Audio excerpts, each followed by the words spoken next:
Halo Tribuners, Anda kembali menyaksikan live update Top 10. 10 informasi menarik yang jadi sorotan publik sudah kami siapkan untuk Anda.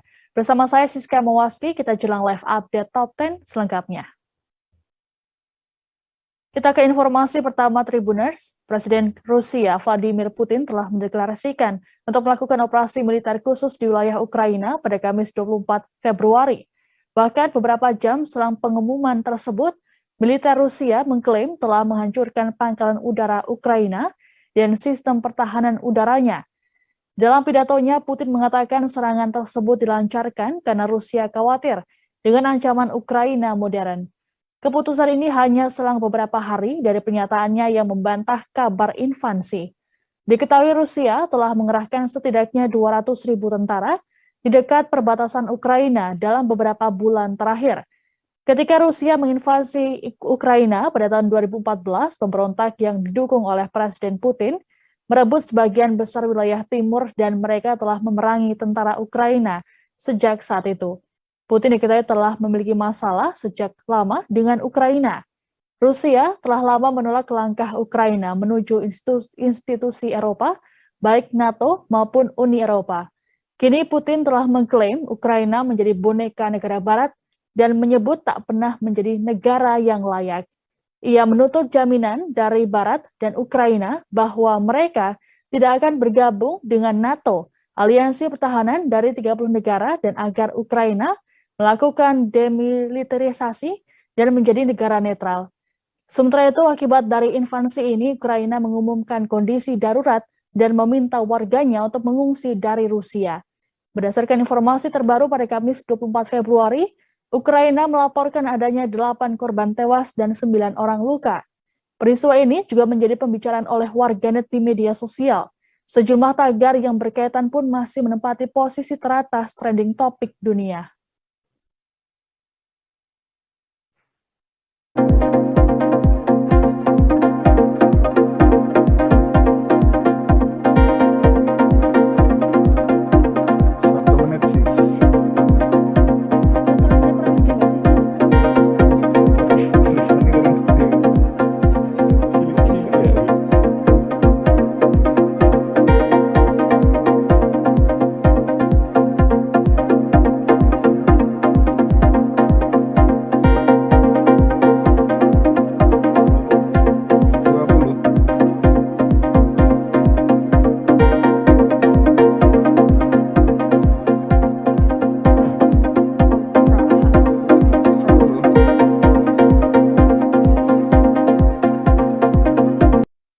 Baru-baru ini, publik sedang ramai memperbincangkan soal pernyataan Menteri Agama Yakut Khalil Qomas soal aturan pengeras suara masjid. Pasalnya, Menak Yakut menganalogikannya suara azan dengan gonggongan anjing. Peristiwa ini pun langsung memantik reaksi dari pakar telematika Roy Suryo yang langsung melaporkannya ke Polda Metro Jaya pada Kamis 24 Februari. Melalui laman media sosialnya, Roy Suryo mengaku terkejut dengan ucapan dari Menak. Roy Suryo pun melaporkan Menak dengan dugaan penistaan agama. Namun, laporan tersebut ditolak oleh Polda Metro Jaya. Roy Suryo mengatakan alasan penolakan adalah terkait lokus delikti atau lokasi kejadian. Seperti diketahui, Yakut menyampaikan pernyataannya di Pekanbaru, bukan di Jakarta. Roy pun disarankan untuk melaporkannya ke Polda Riau untuk ditindaklanjuti. Terkait dengan saran ini, Roy mengaku masih mempertimbangkannya. Ia pun menyarankan pihak ataupun masyarakat di Pekanbaru untuk melaporkan Menak ke kepolisian setempat. Tak hanya itu, Roy juga mengaku siap dijadikan sebagai saksi ahli dalam bidang informasi dan teknologi. Sementara itu, pihak Kemenak sudah memberikan klarifikasinya terkait dengan pernyataan Yakut. PLT Kepala Biro Humas Data dan Informasi Kemenak Tobib Al-Asyar menegaskan Yakut tak membandingkan suara azan dengan suara anjing. Tobib menjelaskan suara keras yang muncul hampir bersamaan justru akan menimbulkan kebisingan. Untuk itu, Kemenak mengeluarkan edaran soal pedoman penggunaan pengeras suara. Hal ini, ya, dan kita berharap insya Allah akan ada nyali yang lebih besar dari para penegak hukum untuk memproses kasus ini. Ya, saya katakan sekali lagi, insya Allah ada nyali yang lebih besar dari penegak hukum untuk memproses kasus ini, dan saya berdoa semoga Allah Subhanahu wa Ta'ala, Tuhan yang Maha Kuasa, bisa memberikan jalan terakhir. Terima kasih. Dari Kemenak sendiri kan sudah mengklarifikasi bahwasanya nggak ada maksud untuk memblokir kontak. Kalau sebelum membuat laporan itu, apakah sudah ada misalkan upaya untuk klarifikasi terhadap Menak gitu dari karena kan ini yang digunakan UU ITE juga, Pak. Ya, terima kasih. Ya, jadi bagaimana saya juga sudah membaca laporan dari Kemenak. Ya, saya pernah di kementerian. Itu adalah tugas dari Humas yang bersangkutan untuk melakukan klarifikasi kalau ada hal yang miss atau ada yang persepsi yang dilakukan oleh. Aturan baru soal pencairan dana jaminan hari tua atau JHT telah menimbulkan polemik di tengah masyarakat, khususnya kalangan pekerja. Bahkan Presiden Joko Widodo pun telah memanggil Menteri Ketenagakerjaan atau Menaker Ida Fauziah dan Menko Perekonomian Erlangga Hartarto terkait dengan hal ini. Setelah pemanggilan tersebut, Menaker Ida Fauziah pun akhirnya buka suara. Dalam kunjungannya di Yogyakarta pada Kamis 24 Februari, Ida Fauziah berjanji akan melakukan kajian ulang terkait Permenaker nomor 2 tahun 2022 ini. Kajian tersebut disebut oleh Ida akan melibatkan serikat buruh. Kedepannya tak menutup kemungkinan peluang berubahnya aturan pencairan dana JHT. Seperti diketahui bersama, dalam belai terbaru, dana JHT baru bisa dicairkan oleh pekerja setelah pensiun di usia 56 tahun. Aturan ini sedianya efektif berlaku mulai Mei 2022. Sementara itu, Kepala Biro Humas Kemenaker Khairul Fadli Harahap berujar, diharapkan revisi Permenaker dapat rampung sebelum 4 Mei 2022. Menurut Khairul, dalam proses revisi Permenaker tak dilakukan serampangan, melainkan membutuhkan waktu dan masukan dari berbagai pihak.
Selebgram sekaligus terlapor kasus dugaan penipuan trading binomo, Indra Kents akhirnya memenuhi panggilan dari penyidik Bareskrim pada Kamis 24 Februari.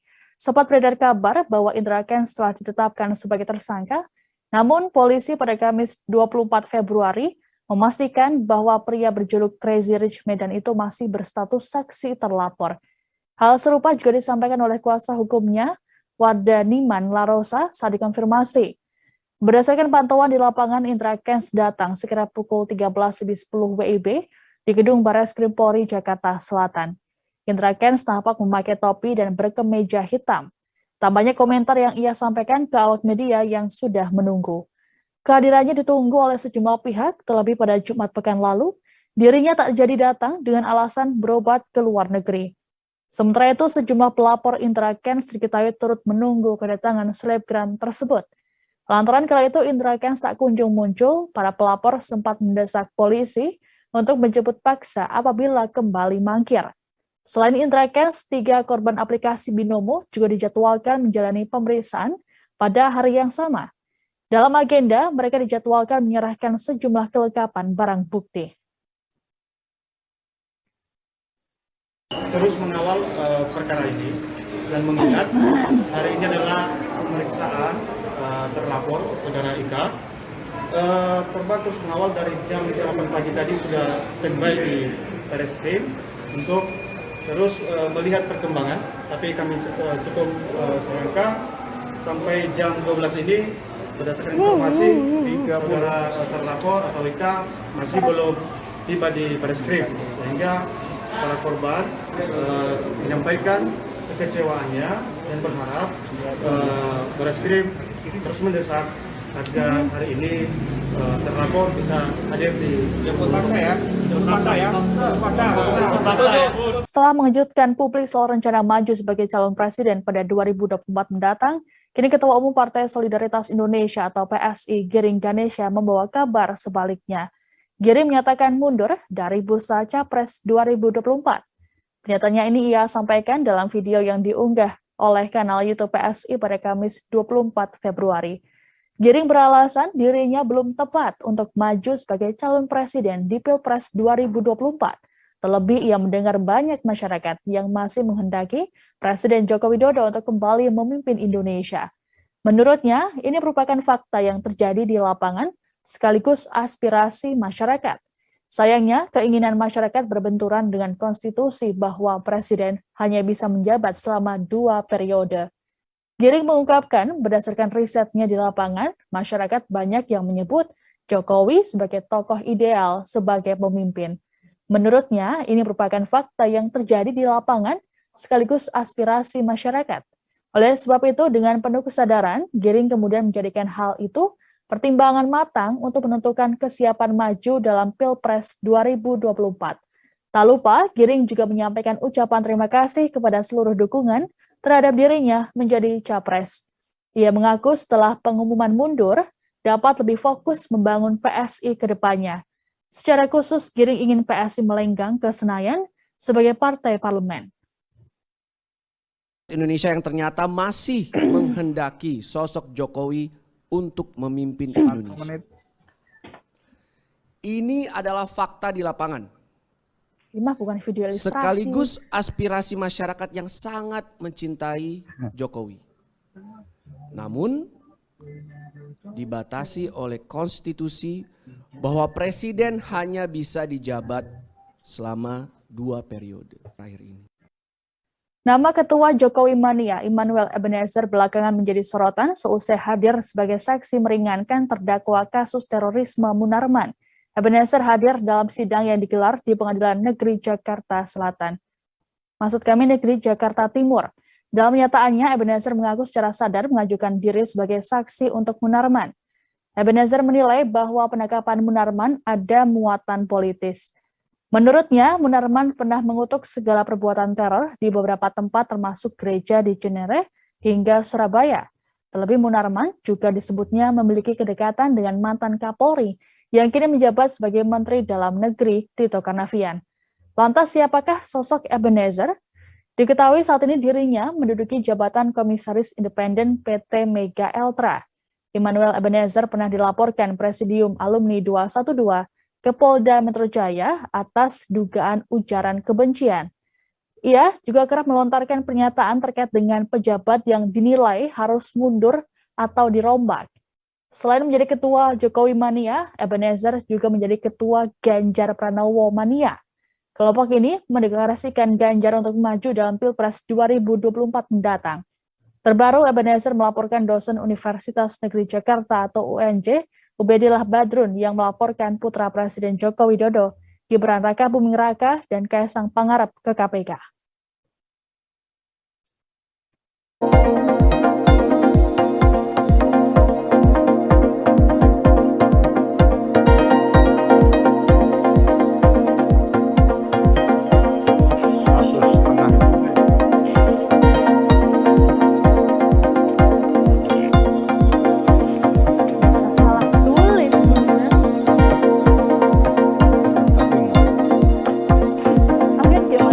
Jakarta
Polisi buka suara soal pengakuan tersangka sekaligus pegiat media sosial Adam Denny terkait dengan kesehatannya.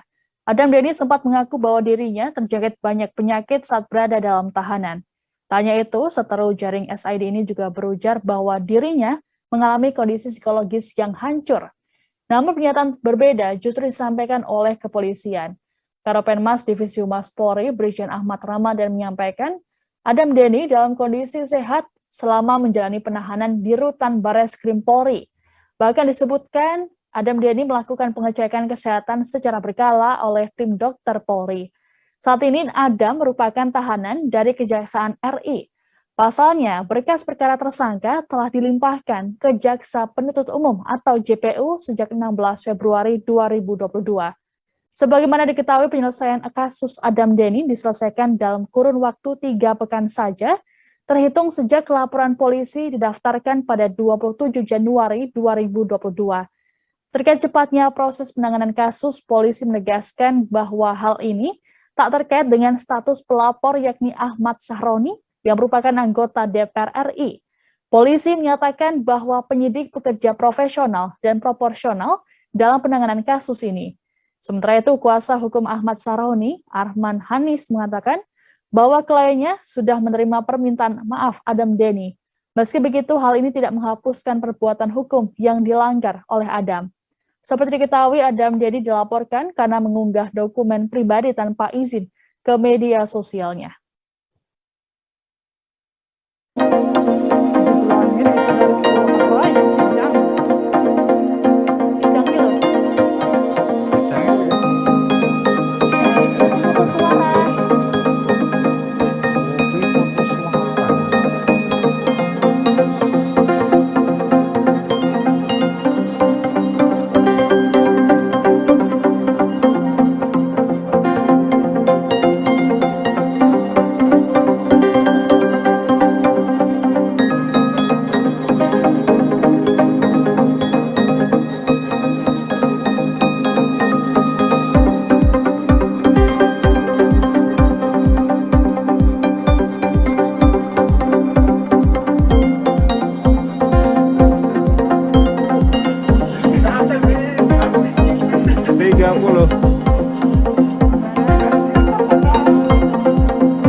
Kesorotan lainnya Tribuners, temuan 1,1 juta kilogram minyak goreng di gudang milik PT Salim Infomas Pratama di Deli Serdang, Sumatera Utara beberapa waktu lalu sempat menghebohkan. Muncul dugaan soal adanya penimbunan minyak goreng di tengah kelangkaan yang ada di pasaran. Terbaru Polda Sumut menyatakan bahwa temuan ini bukanlah penimbunan. Kapolda Sumut Irjen Pol Pancaputra Simanjuntak dalam keterangannya pada Rabu 23 Februari sore mengungkapkan hasil penyelidikan pihaknya. Panca memastikan bahwa kegiatan produksi minyak goreng yang berkaitan dengan masyarakat berjalan dengan baik. Pihak Satgas Pangan Sumut juga telah melakukan pengecekan dan audit, mulai dari pembukuan gudang, bahan baku produksi, hingga distribusi minyak goreng. Panca menjelaskan berdasarkan Peraturan Presiden Nomor 71 Tahun 2015 Pasal 11, tertulis bahwa yang disebut dengan penimbunan barang apabila dilakukan melebihi 3 kali besaran distribusi yang seharusnya rata-rata per bulan. Hal yang sama juga diutarakan oleh Gubernur Sumut Edi Rahmayadi. Edi mengklarifikasi pernyataannya beberapa waktu lalu yang menyebut temuan itu adalah penimbunan. Ia menuturkan minyak goreng yang ada di sana setiap 2 hari sekali didistribusikan ke rumah makan, mal, dan lainnya. Sementara terkait dengan banyaknya stok minyak goreng di gudang tersebut, menurut informasi yang didapatkan, karena proses distribusi tidak dilakukan setiap hari. Semua kita cek oleh Satgas Pangan, teman-teman sekalian, dan kita melihat bahwa dari pendalaman saya mendapat laporan dari teman-teman bahwa untuk perusahaan ini itu memerlukan distribusi sebanyak 94.000 per bulan. Rata-rata kebutuhannya. Ini diteruskan, nanti silakan ditanya kepada pemilik usaha dan nanti akan ditambahkan oleh Pak Kepala Biro. 94.000. yang kita temukan 92.000, teman-teman sekalian. Semua kita cek oleh Satgas Pangan, teman-teman sekalian, dan kita melihat bahwa dari pendalaman saya mendapat laporan dari teman-teman bahwa untuk perusahaan ini itu memerlukan distribusi sebanyak 94.000 per bulan rata-rata kebutuhannya. Ini diteruskan, nanti silakan ditanya kepada pemilik usaha dan nanti akan ditambahkan oleh Pak Kepala Biro. 94.000. Yang kita temukan 92.000, teman-teman sekalian. Nah, berdasarkan peraturan Presiden nomor 17 tahun 2015, nomor 71, mohon maaf, 71 tahun 2015. Polisi menggelar rekonstruksi kasus pembunuhan yang menimpa koki bernama Vicky Firlana di Tepo Kober, Ulu Jami, Jakarta Selatan pada Kamis 24 Februari. Dalam kegiatan ini terungkap bahwa korban sempat berupaya melawan saat diserang oleh dua pelaku, MYL dan DR. Bukan hanya itu, saat kejadian, otak pembunuhan, Leli, juga turut mengawasi peristiwa yang terjadi pada Kamis 10 Februari dini hari. Kasat Reskrim Polres Metro Jakarta Selatan AKBP Rituan Suplanit mengatakan, selain berupaya melawan, korban Vicky juga berusaha mencari pertolongan. Melihat kondisi korban yang belum tewas, seorang pelaku yakni DR mencekik Vicky hingga tak bernyawa. Sebelum peristiwa terjadi, pelaku dan korban masuk ke TPU dari arah yang berlawanan. Seusai menghabisi korban, para pelaku merampas harta bendanya dari motor hingga ponsel. Saat rekonstruksi berlangsung, para pelaku mendapat sorakan dan teriakan dari warga setempat yang menyaksikan. Warga juga terdengar menertawakan pelaku yang berjalan pincang karena mendapat tembakan di kaki saat penangkapan. Kasus ini terjadi karena otak pembunuhan merasa cemburu dengan korban dan kekasihnya. Pelaku diketahui memiliki hubungan sesama jenis dengan kekasih korban. Selain itu, pelaku mengaku juga kesal dengan sikap korban yang meminjam motor hingga rusak. Leli kemudian menyewa 2 eksekutor dan membayar mereka masing-masing 1 juta rupiah.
Media sosial tengah dihebohkan dengan pemberitaan soal kepolisian federal Brasil yang melaporkan soal temuan pengiriman paket organ manusia.